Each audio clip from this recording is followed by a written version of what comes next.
Russia Ukraine వార్కి సంబంధించి America Saudi అరేబియాలో చర్చలు జరుపుతున్నమాట మనందరికీ తెలిసిందే.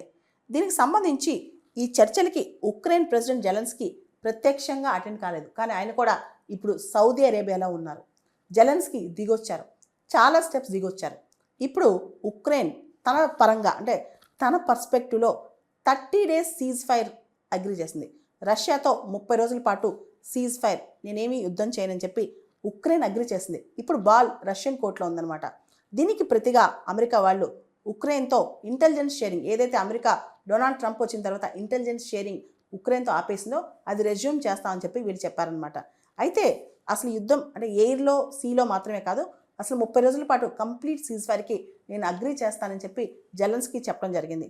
ఇప్పుడు అమెరికా ఈ సీజ్ ఫైర్ 30 రోజుల టెంపరరీ సీజ్ ఫైర్ ఏదైతే ఉక్రెయిన్ ఒప్పుకుందో దీన్ని రష్యా కమ్యూనికేట్ చేస్తుంది. అంతేకాదు అమెరికా త్వరలో ఉక్రెయిన్తో ఒక క్రిటికల్ మినరల్స్ అగ్రిమెంట్ కూడా సైన్ చేయబోతుంది. వీటన్నిటికి సంబంధించి అమెరికా ఇప్పుడు రష్యాతో చర్చించబోతుంది. దీనికి సంబంధించి American secretary of state Marco Rubio కూడా రెస్పాండ్ అయ్యారు.